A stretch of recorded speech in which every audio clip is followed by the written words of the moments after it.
Hola, ¿qué tal? Muy buenas tardes. Continuamos con la cobertura especial en Excelsior Televisión como parte de esta jornada electoral 2018. Estamos transmitiendo en vivo desde Ciudad Imagen en la capital de la República, revisando la información que se da a esta hora de la tarde, cuando falta poco más de una hora para que cierren las casillas en el tiempo del centro de la República. Más o menos 88% de los miembros del listado nominal, de las personas inscritas ahí, son las que votan en las casillas ubicadas en la zona del centro. Otro 12% cerrará más tarde.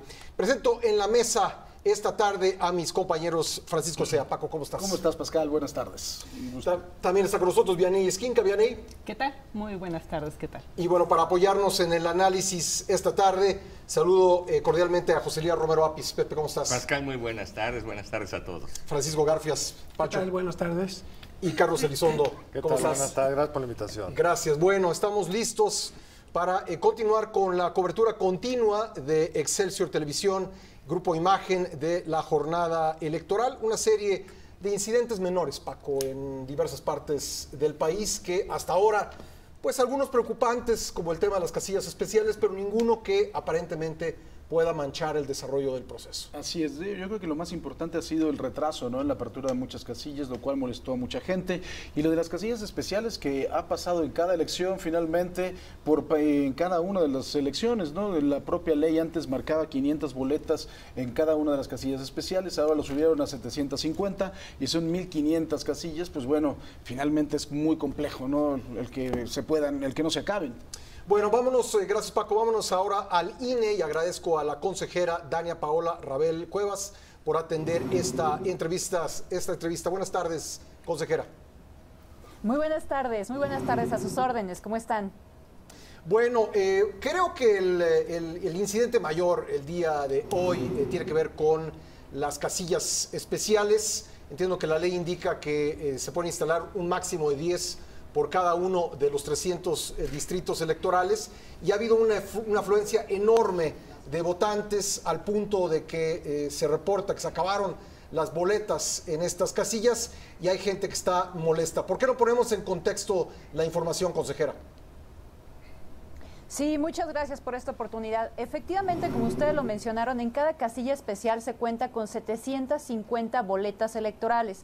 Esto es por disposición expresa de la ley. Y como lo mencionaba, se pueden poner hasta 10 casillas especiales por cada entidad federativa. Pero, sin embargo, estas casillas especiales las va a autorizar los consejos distritales dependiendo la necesidad de la comunidad. Hay que tener en cuenta algo muy importante. Estas casillas especiales están pensadas para la gente que está en tránsito, la gente que por una cuestión extraordinaria no puede estar en el lugar donde les corresponde votar, gente que por cuestiones profesionales, personales, de repente a lo mejor su jefe le dijo a alguien, tienes que ir a hacer tal cosa fuera del lugar donde le corresponde votar. Bueno, pues se encuentra en tránsito y solamente le queda votar en esa casilla especial. Sin embargo, pues todas las boletas electorales de las personas que están en la lista nominal están en las casillas que les corresponde. Por eso son tan pocas boletas, porque son para cuestiones verdaderamente extraordinarias, no para personas a lo mejor que no han actualizado el domicilio de su credencial para votar. Consejera, para ir a los datos, ¿cuántas finalmente se autorizaron en los 300 distritos del país? ¿Cuántas casillas especiales? 1051 casillas especiales. De estas 1051, 31 están en los hospitales. Recordemos que tomamos una medida para incluir a las personas que están hospitalizadas para que puedan ejercer su derecho a votar. Entonces pusimos en todas las entidades federativas, salvo en Nayarit, en donde no se pudo autorizar por el Consejo Distrital, una casilla especial en un hospital para que las personas que están ahí internadas y los médicos, las doctoras que están en guardia, pues también puedan emitir su voto. Consejera, la saluda Vianey Esquinca, buenas noches. De cada una de las elecciones siempre es el mismo problema, siempre hay quejas. Recuérdenos por qué no puede haber más de 750 boletas por casilla electoral.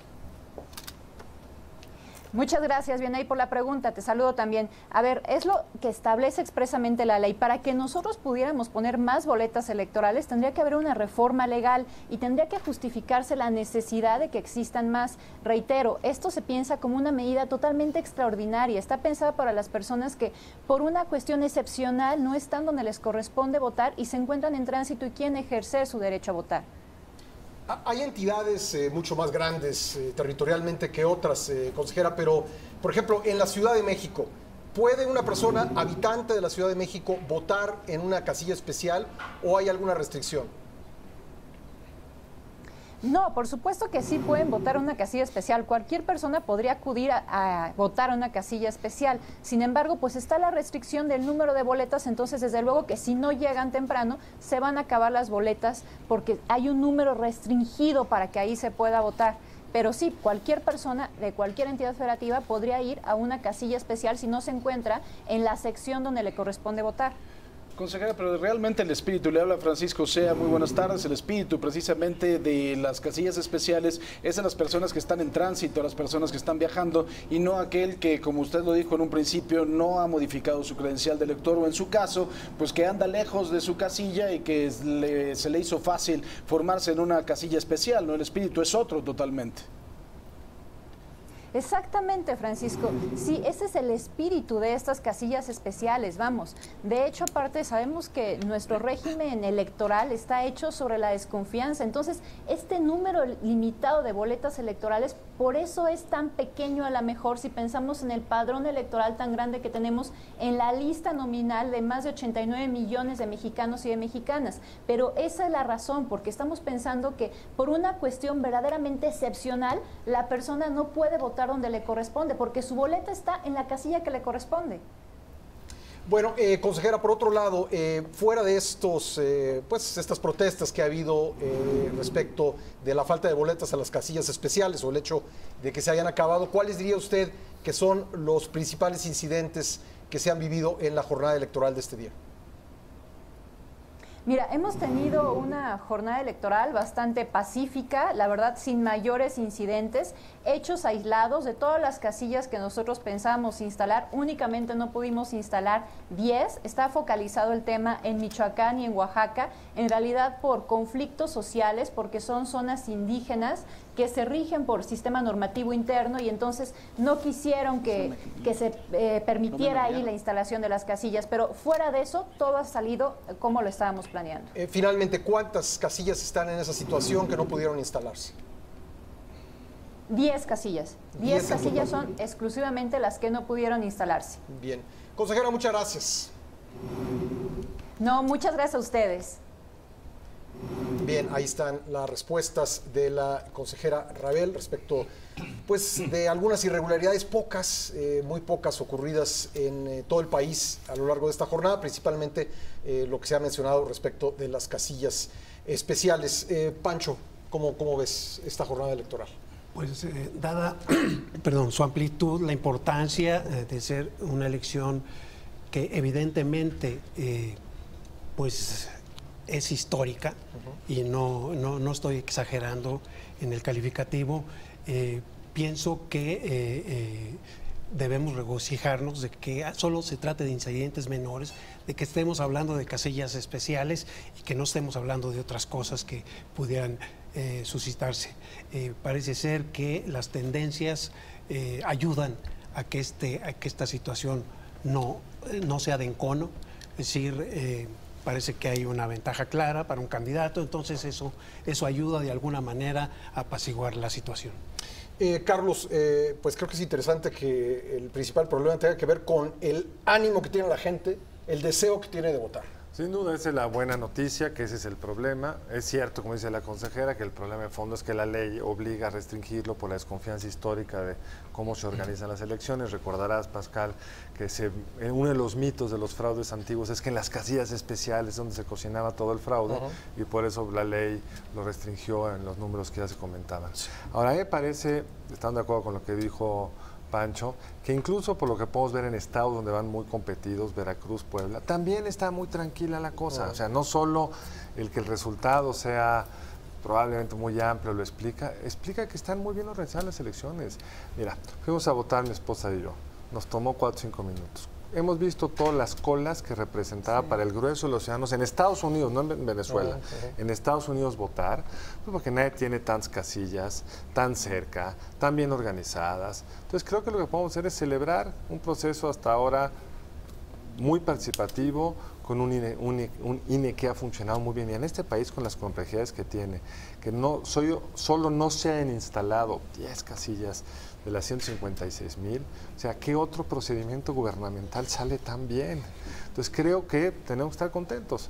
Ya habrá tiempo para analizar los resultados, que no los conocemos y no podemos hablar de ellos, pero en sí la jornada yo creo que es la de un país democrático y tranquilo que esté esperando lo que la secuencia de salida en su momento y claramente las autoridades electorales determinen respecto al resultado de la misma. El presidente del INE, el consejero del INE, dijo varias veces que no estaban recibiendo todas las quejas electorales que en otros procesos se habían recibido.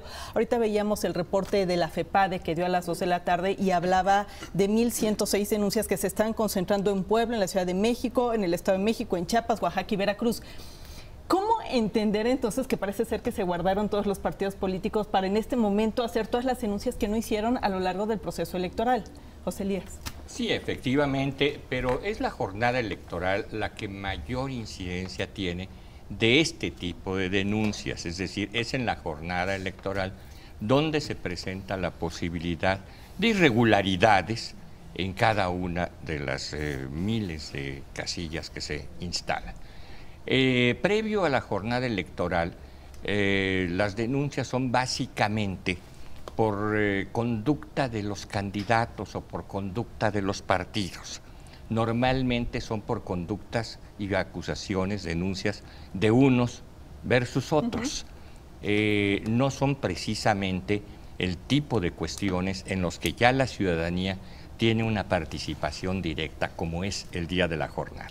Que además de todo, José Elías, el catálogo de delitos electorales, la gran mayoría se cometen el día de la jornada. O sea, el votar sin credencial de elector, por ejemplo, amenazar a la persona para que el voto sea en favor de una u otra fuerza política. Hay una gran cantidad de conductas que en este catálogo de delitos electorales tienen que ver con el día de la elección. El acarreo de electores, las operaciones carrusel, etcétera. Pero yo creo que eso ha disminuido. Muchísimo. Lo que teníamos hace algunos años. Leímos elección de Estado, que yo recuerdo que cada elección presidencial se hablaba de una elección de Estado con esta que iban entregando todos los funcionarios federales, estaban apoyando. Esta vez pareció que el discurso cambió. Pero eso tiene que ver con lo que dice Francisco. En la medida en que parecería que un candidato opositor tiene altas probabilidades de triunfo, toda la retórica de la elección cambia. Eso sucede cuando el partido en el poder va arriba y entonces eso genera rápidamente una validación de como nos imaginamos son los procesos electorales. Lo que es rarísimo es que todavía ayer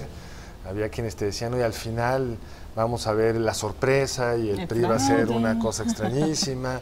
Y no, estamos viendo que en un proceso donde participan, no sabemos todavía cuántos, pero 60, 65 millones de mexicanos, el margen que tienes para a través de una operación carrusel, imagínate cuántos carruseles tendrás que hacer para poder modificar un resultado electoral. Pero más allá de los resultados electorales de los últimos años, no es un fenómeno que hayamos visto de manera muy importante a nivel nacional. Yo diría que ni siquiera incluso en elecciones locales, ¿no? Que no haya... No ha habido este tipo de fenómenos que veíamos antes, carrusel, ratón loco, todo este tipo de fenómenos. En la elección de hace 6 años no hubo carrusel.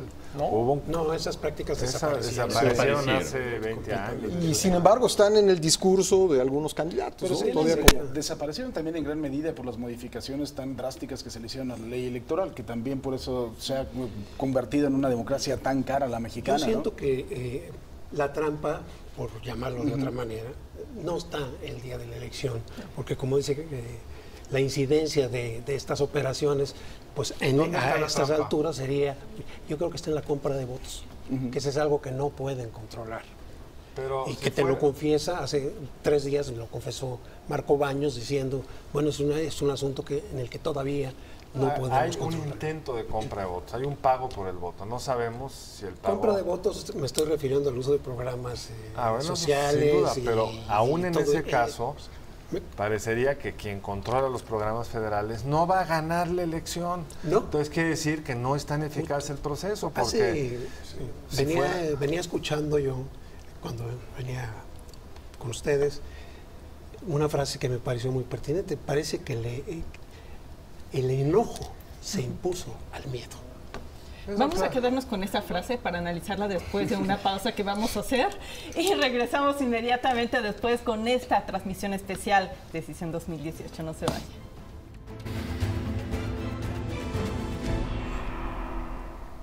Pues bueno, seguimos con usted en esta transmisión especial Destino 2018 por toda la plataforma de Imagen, del grupo Imagen, por supuesto, a través de Imagen Televisión, Excelsior también Televisión, la página de internet www.excelsior.com.mx y también de Imagen Radio. La frase que te gustó, bien. El enojo se impuso al miedo y entonces la gente salió a votar masivamente y tenemos problemas por eso. Bueno, yo creo que al revés. Se evitaron problemas por eso. Es decir, yo no quiero imaginar un escenario contrario. Entonces ahí sí yo vería protesta social, enojo, molestia, incredulidad. Esto yo creo que de alguna manera ayuda a la tranquilidad, no sé si al futuro del país, pero por lo pronto a la tranquilidad sí. Yo creo que habrá que ver los resultados, pero las encuestas previas nos indicaban con mucha claridad lo que tú dices. Había mucho más enojo con el gobierno que miedo a un cambio hacia un candidato, sí. ¿no? Si las encuestas estaban bien, pues podemos discutir eso con más calma hacia adelante, no en este programa que acaba a las 6. Pero la evidencia que sí tenemos es un país en paz. Si es que están enojados, asustados, contentos, vieron el fútbol, no sé. Pero es una elección muy importante que puede realmente cambiar el rumbo del país porque está en juego un modelo de desarrollo que bien o mal llevamos 25, 30 años con él. Y esto está transcurriendo en todo paz, pero incluso miré atrás. Las campañas, hubo unos problemas con el crimen organizado horrendos en estados o en municipios, en zonas muy complicadas. Pero en general las campañas fueron pues, muy tranquilas. No, aquí sí... Quitando el crimen organizado. No, bueno. Pero es que no puedes quitar un elemento de un clima general. ¿En qué sentido, Pancho? En el sentido de que a lo que estábamos acostumbrados era al Estado metiéndose, eso no pasó.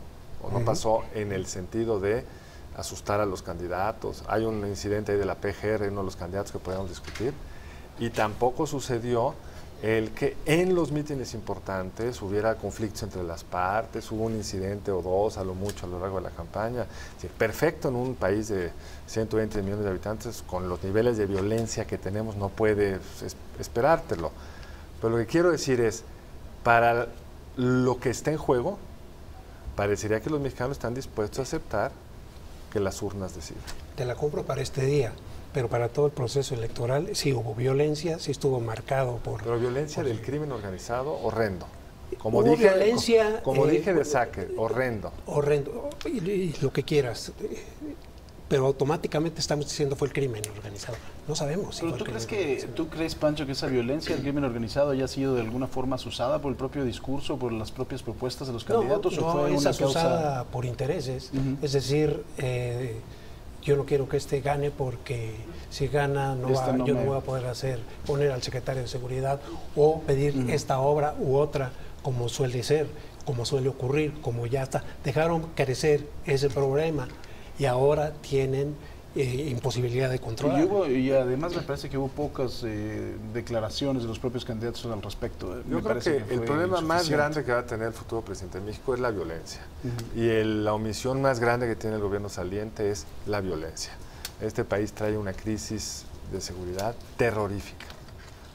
Entonces, es una cuestión, obviamente, de matiz. No estoy diciendo que estemos en el nirvana, estoy diciendo que para ese contexto, yo me había imaginado una situación más problemática, incluida el día mismo de la jornada.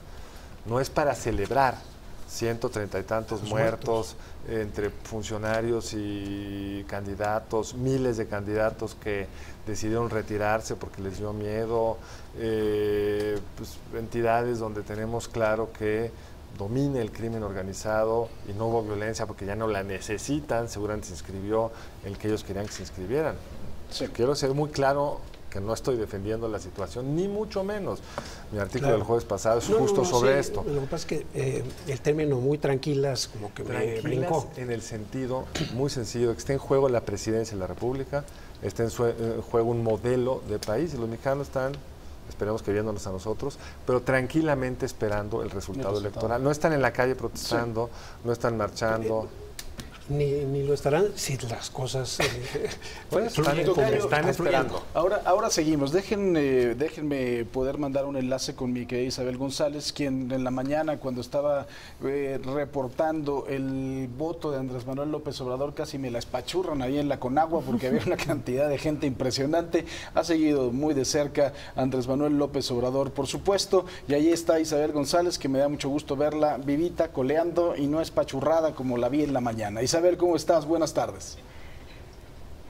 Completamente íntegra, seguimos vivos, reportando y cumpliendo con nuestro compromiso de informar.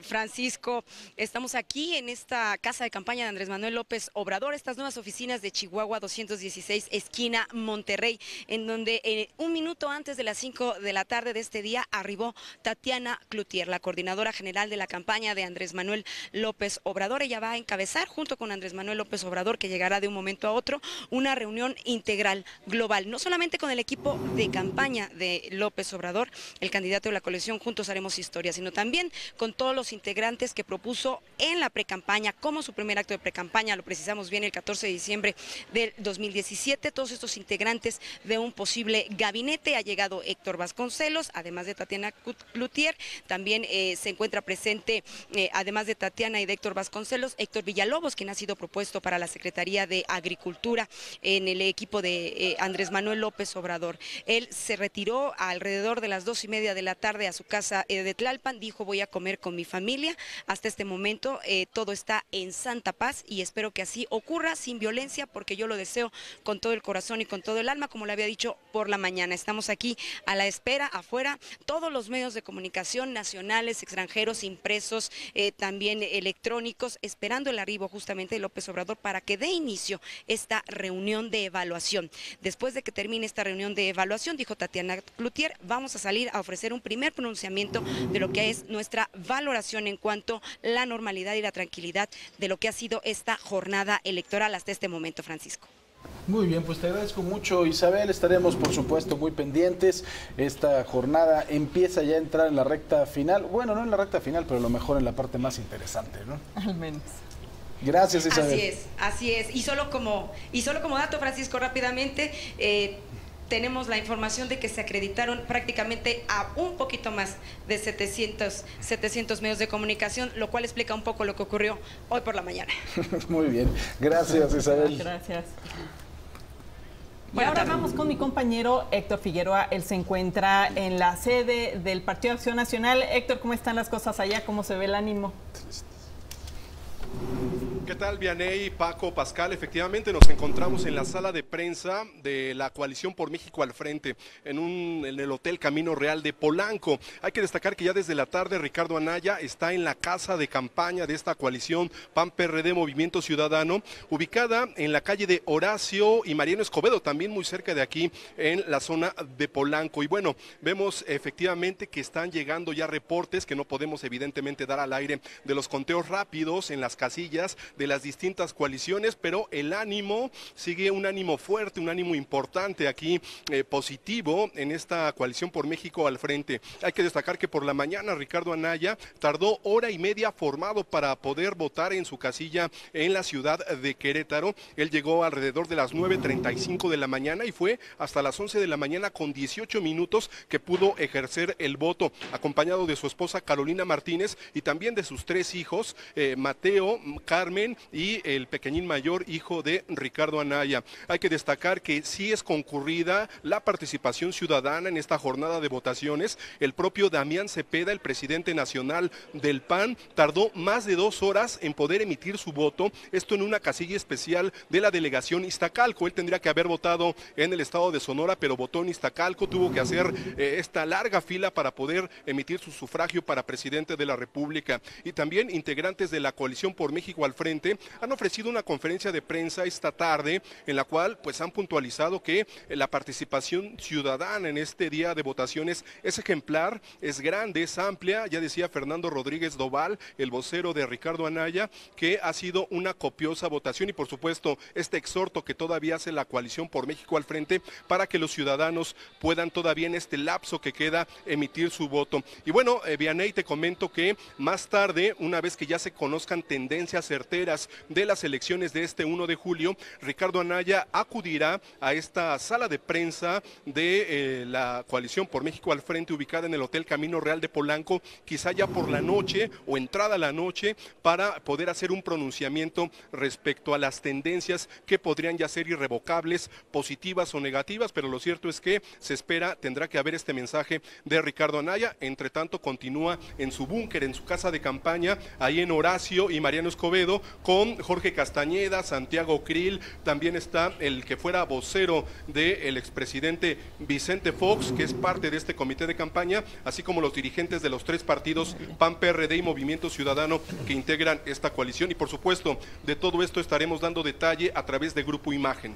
Y nosotros vamos a estar pendientes. Gracias, Héctor. Buenas tardes. Ahora vámonos con nuestra compañera Vanessa Alemán, quien sigue de cerca al candidato de la coalición Todos por México, José Antonio Meade. Vanessa, buenas tardes. Hola, ¿qué tal? Los saludo con gusto. Pues ya nos encontramos en la sede nacional del Tricolor, aquí en Insurgentes Norte, en la Ciudad de México. Y es que José Antonio Meade, candidato de la coalición Todos por México, arribó ya aquí al CEN del PRI pasadas las 4 de la tarde. Esto luego de que emitiera su voto muy temprano, alrededor de las 9:30 de la mañana. Posteriormente acudiera a mediodía a misa en una capilla de Chimalistac, ahí en el barrio de Chimalistac. Y posteriormente... te comento, Pascal, auditorio, que hace unos momentos arribó tras una reunión, una comida que sostuvo con sus familiares y a la que te comento acudió el presidente del Senado, Ernesto Cordero, así como el secretario de Hacienda, José Antonio González Anaya. Aquí a la sede nacional priista también llegó acompañado de Vanessa Rubio, la coordinadora de su campaña, de su oficina de campaña, y en estos momentos ya se encuentra, sostendrá varias reuniones con gente de su gabinete y de su equipo para esperar a que cierren las casillas alrededor de las 6 de la tarde y pues comenzar a evaluar los resultados que vayan llegando aquí a la sede nacional del Tricolor. Es la información que tenemos y nos mantenemos pendientes. Se prevé que pueda haber un mensaje una vez que esté el cierre de casilla, pero no nos lo han confirmado. Es la información que tenemos al momento. Gracias, Vanessa, estamos pendientes. Muchas gracias. Y bueno, para completar precisamente a los 4 candidatos a la presidencia de la República, vamos con mi compañero Omar Hernández, que él sigue al candidato independiente Jaime Rodríguez Calderón, el Bronco. Omar, ¿cómo estás? Buenas tardes. Gracias, buenas tardes. Alrededor del mediodía, Jaime Rodríguez Calderón, candidato independiente a la presidencia de la República, emitió su voto en su lugar de origen, allá en el municipio de Villa García, en Nuevo León. Primero convivió con el equipo que lo acompañó durante esta campaña. Ya después de concluir la votación, agradeció particularmente a quienes lo apoyaron directamente en los recorridos como de una forma moral. Dijo no sentirse incómodo si los resultados no le favorecen, respetarán los mismos, y aseguró que su situación, pues bueno, todos lo conocemos, su licencia se vence al último minuto de este día. Mañana ya se estará reincorporando como gobernador del estado de Nuevo León. Dijo que lo primero va a ver el partido y después ya va a tomar las decisiones que haya que hacer al frente del gobierno, y que su lucha no cesará con la candidatura independiente. De esta manera, hace un momento acaba de tener una carne asada más típico estilo norteño, se reúne con su familia para esperar el resultado de la votación. Hizo el reporte. El que te agradezco mucho, Omar, gracias. Pues el señor Rodríguez Calderón se la ha pasado comiendo todo el día, desayunó barbacoa regia, después de ahorita una carne asada, se la ha pasado comiendo todo el día, lo cual, bueno, qué bueno, ¿no? Ya dijo que lleva a regresar mañana. Más bien, mañana lleva a regresar al gobierno de Nuevo León, entonces chamba él tiene. ¿No va a ganar? Pues él dijo que iba a regresar. Oye, entonces chamba pues no se le el único de los perdedores que tiene, eventuales perdedores que tiene chamba. A mí me llama mucho la atención también la figura de los candidatos independientes. Tuvimos 2, una que en un principio parecía muy atractiva, Margarita Zavala. Por el otro lado, alguien, y José Elías lo entenderá muy bien, que pues creo que evidentemente violó la ley, pero por una decisión del Tribunal Electoral del Poder Judicial de la Federación acabó en la boleta. A mí yo me ponía a imaginar en el caso totalmente pues mafufo de que hubiera ganado, imaginen nada más que el propio Instituto Electoral tuviera que reconocer el triunfo del señor que dijeron que violó la ley. ¿no? Esas son las cosas locas, ¿no?, que tiene la propia legislación de este país. Pero el papel de los independientes, ¿va a crecer, no va a crecer? Antes había, además de todo, un ánimo ciudadano muy importante en favor de los independientes, y parece que era un reclamo general el que estábamos hartos de la partidocracia, y al final llegan dos independientes y la verdad es que no levantan de forma importante. Yo creo que aquí hay dos temas. El primero, no llegó ningún independiente. Sí. Las barreras de entrada para que un ciudadano común y corriente diga yo quiero, me inscribo y alcanzo a estar en la boleta son muy difíciles. Si no tienes una estructura, y para tener esta estructura, ambos casos son gente que venían de la política formal, sabemos de dónde, el Bronco del PRI, Margarita Zavala del PAN, y es desde ahí, en el caso además del Bronco, desde una gobernatura, donde se construyen como candidatos independientes de los partidos existentes, pero no independientes de una estructura política previa existente, una serie de nexos y acuerdos. Ahora, yo no los declararía muertos tan rápido. Vamos a ver el resultado. No digo que pueda ganar el Bronco, o que cualquier cosa puede pasar en una elección, sería muy, muy difícil. Pero vamos a ver qué tan bien le va, porque ahí va a haber un termómetro del hartazgo del electorado, con 3 candidatos de frentes pues, claramente vinculados a los 9 partidos que tenemos registrados en México, y si al Bronco le fuera bien, pues sí nos estaría mandando una señal que aún un personaje con todas estas características algo atrapó de de incomodidad de tantos mexicanos. Y luego habría que ver los otros cargos, ¿no? Claro. Porque también a nivel de, sobre todo a nivel de senadores, a nivel de alcaldes, puede haber cosas interesantes. Kumamoto, por ejemplo, ¿no? José Luis Romero Apis, ¿ves temas en este momento que pudiesen ser motivo de una nueva reforma electoral pasando esta elección? Yo creo que eso ya es un lugar muy común en la legislación mexicana, es decir, que no celebremos 2 elecciones bajo la misma ley, bajo las mismas normas electorales, sino que haya cambios siempre.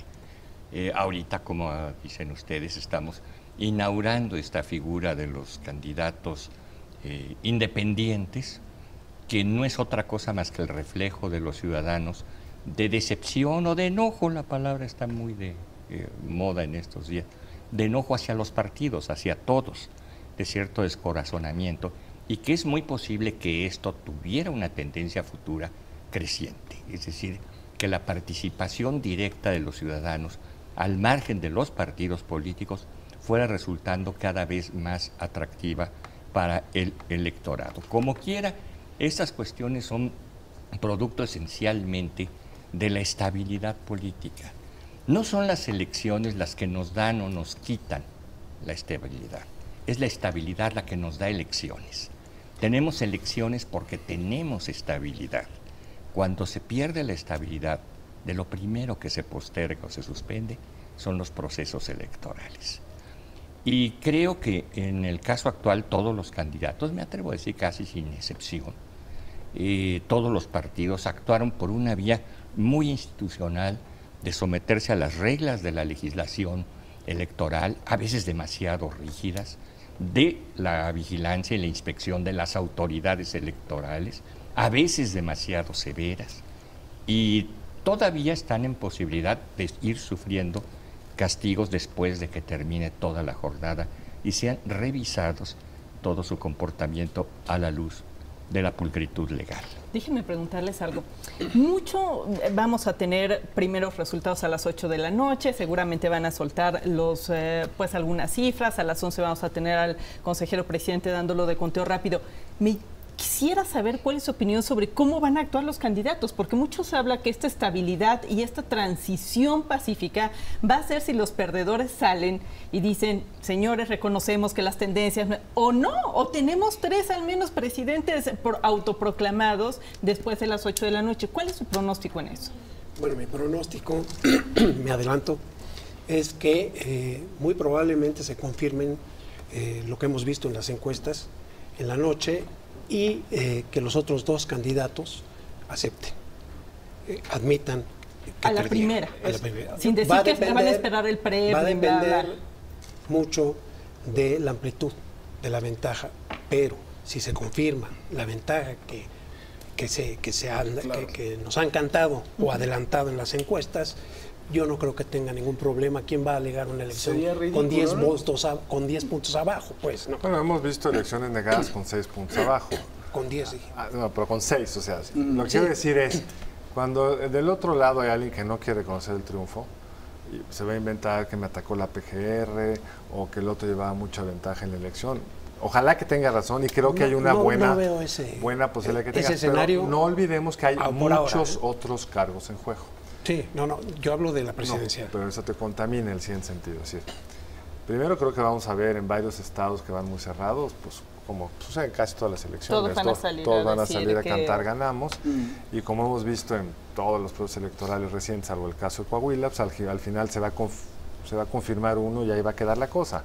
Aún en ese escenario donde todos se proclaman, pues se resuelve rápidamente porque el sistema es bastante robusto y genera unos resultados que ya no son fácilmente controversiales. Pero el segundo tema es por la única situación, Pancho, que tengo mis dudas, es como está en juego el Congreso o los votos que ambas frentes posiblemente derrotados tendrán en el Congreso. Hay una cosa de seguir jalando el ánimo de los otros candidatos de la coalición, y no digo que vayan a decir yo soy, pero a lo mejor no conceden hasta que haya cerrado bien el día o estemos a principios del día lunes para no Carlos, no traje la bola de cristal. Nadie. Ella me pidió un pronóstico. Ese es mi pronóstico. Yo estoy dando el mío. Yo sí pienso que en lo que se refiere a la elección presidencial, no vamos a tener problema de diferencia de votos. Simplemente mucho más por claro quién va a ganar pronóstico. y los que van a perder. Yo tampoco tengo bola de cristal, por supuesto, pero ¿sabes qué es lo bueno? Pero lo vamos a saber muy pronto. Precisarte en donde sí puede haber ese escenario es en las 9 gobernaturas, porque los resultados ahí en algunos estados están muy cerrados. Hay 3 estados muy cerrados. Dice José Luis que por favor le dejen decir su pronóstico. Adelante. ¿Cuál es ¿Tú qué crees que va a pasar? Yo creo que lo único que podemos adelantar en este momento, y ya se ha adelantado desde hace muchas semanas, es que el ganador no lo será por mayoría absoluta, no llegará al 50% de los votos, que será un presidente electo con el enojo mayoritario de los ciudadanos, que son al final de cuentas los que habrán perdido, puesto que serán más que los que le atinaron a su candidatura. Que no tendrá mayoría su partido en el Congreso de la Unión, mayoría absoluta. Y que de nueva cuenta será la 4ª ocasión en que esto nos lleve a tender muchos esfuerzos, mucho tiempo, mucho sufrimiento y a veces mucho dinero en tejer hilos de gobernabilidad para la nación. A ver, pero ¿qué pasaría, José Elías? Con 42.1% se alcanza la mayoría en la Cámara de Diputados. ¿Qué pasaría en un escenario que por primera vez desde 1997 el presidente electo llega con una mayoría en la Cámara de Diputados? Bueno, el Senado. Si eso llegara a suceder, tendría una Cámara, por lo menos una, afín a su gobierno. Eso ya le da una base importante de gobernabilidad. Le faltaría la otra Cámara. También depende cuál tenga. Si tiene la Cámara de Diputados, tiene el presupuesto.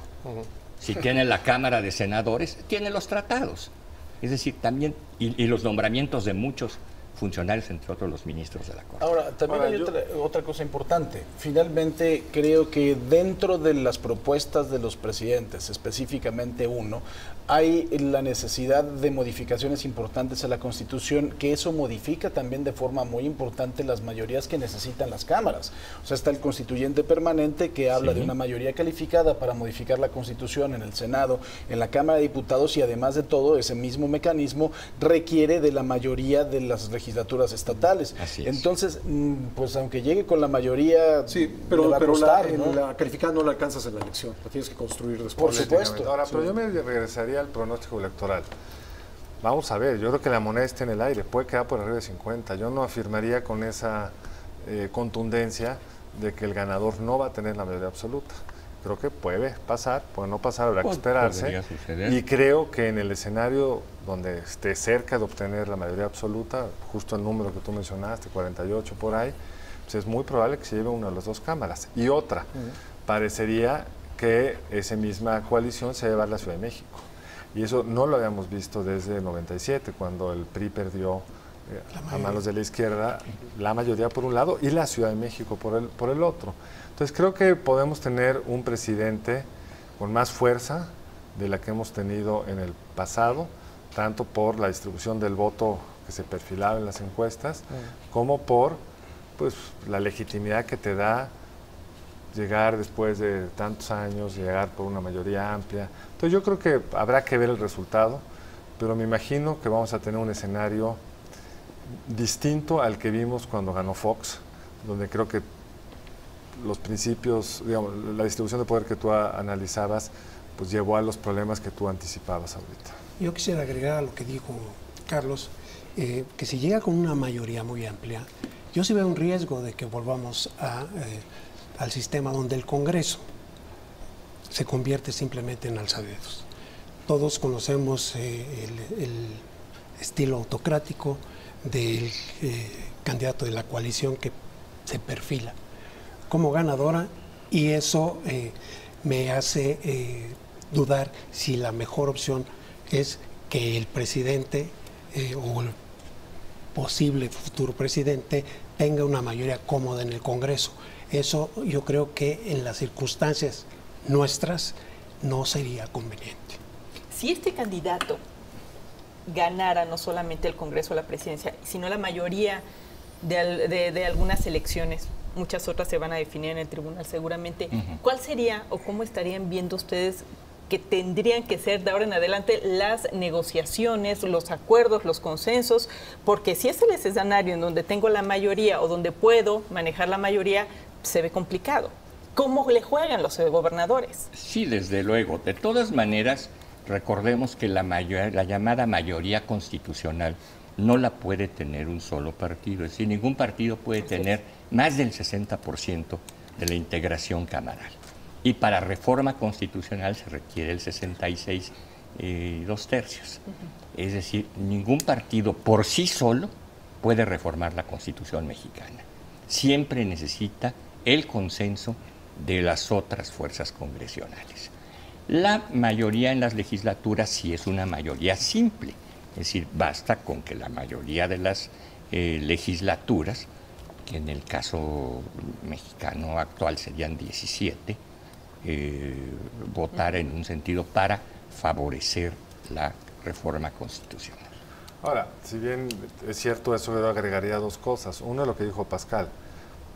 Si está cerca de la mayoría absoluta, con ese límite del 60 al que tú haces alusión, sobre todo en una coalición que está conformada por 3 partidos. Entonces eso ya les permite acercarse al 60 entre ellos. Pues la negociación con algún otro grupo no se necesita el consenso de los partidos, se necesita el 66%, que no es consenso. Exacto. Puedes construir una mayoría no tan difícilmente.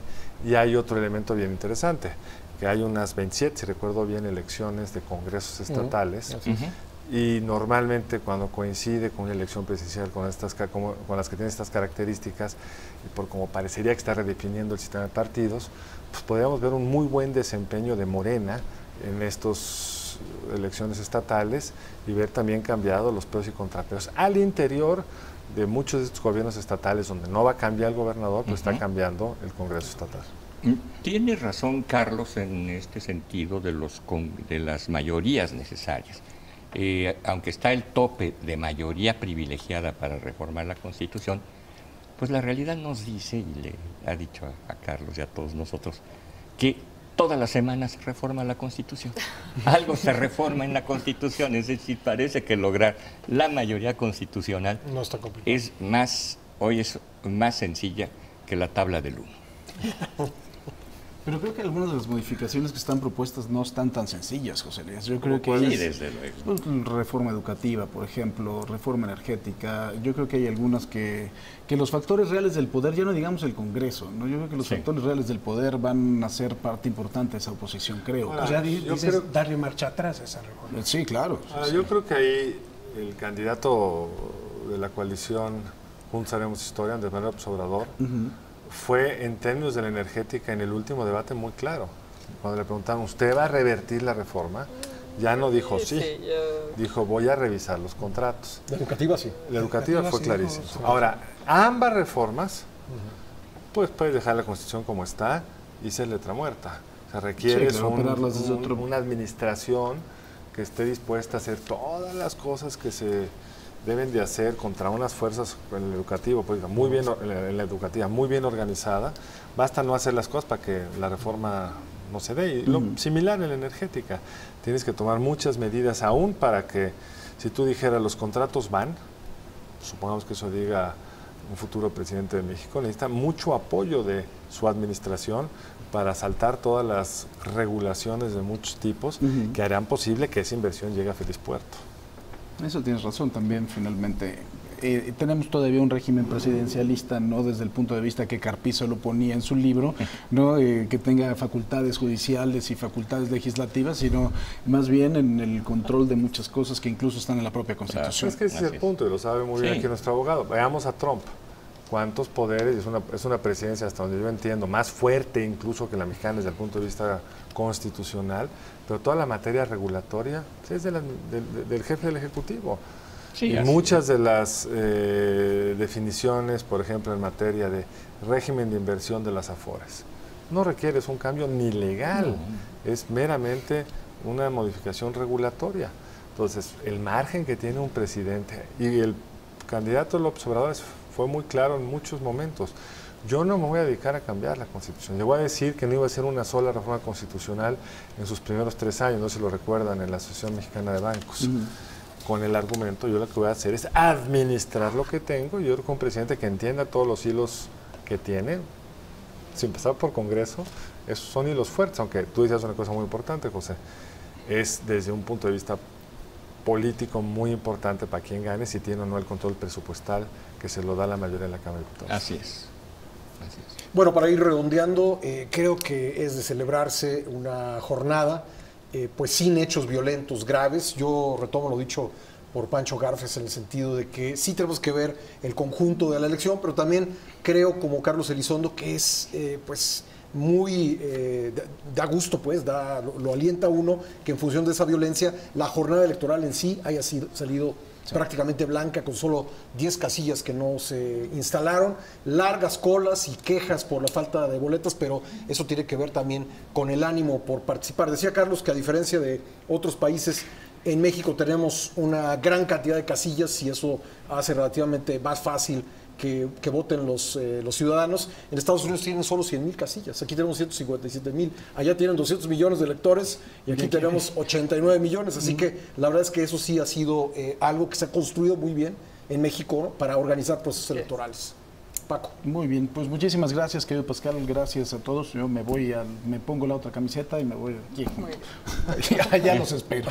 Muchísimas gracias. Sí, participación masiva, pocas incidencias, los partidos, más bien las autoridades electorales están a la medida del papel que tenían que cumplir, los ciudadanos también. Habrá que ver si los partidos políticos y los candidatos también van a estar a esta altura requerida en estos momentos. Esa va a ser la gran incógnita de la noche. Pacho. Pues comparto la visión en cuanto a la jornada electoral, pero sí tendríamos que repensar el proceso electoral y sacar un balance de lo que fue todo el proceso y por qué estamos o estuvimos en una situación tan violenta. Coincido, el reto para el que venga es ese. El control de la violencia y el combate a la corrupción. Son dos temas que yo veo urgentes. Sí, no hay que olvidar que, de acuerdo con una estimación que hizo el periódico Excelsior, 5,700 candidatos se bajaron de la boleta, muchos de ellos por amenazas, por temas de inseguridad, y también habrá que ver finalmente quiénes llegan a los cargos públicos, si llegaron porque hubo amenazas en contra de sus contrincantes. Creo que sería grave y sería un tema a revisar.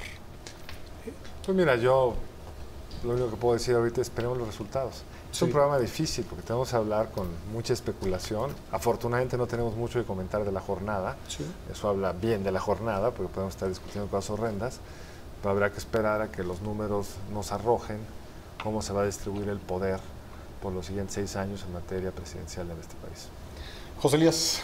Muy satisfactorio como mexicano, con todos los mexicanos, que hayamos cumplido 101 años ya continuos de elecciones eficientes y sin interrupciones, y que se haya suspendido el proceso electoral ni una sola vez. 2 países gozan de eso, los Estados Unidos y México, de esa editorial, en todo el planeta. Gracias a José Elías Romero Apis, Pancho Garfias, Carlos Elizondo y Vianey Esquinca. Gracias, ya nos vamos. Por favor, quédese en esta transmisión continua de Excelsior Televisión.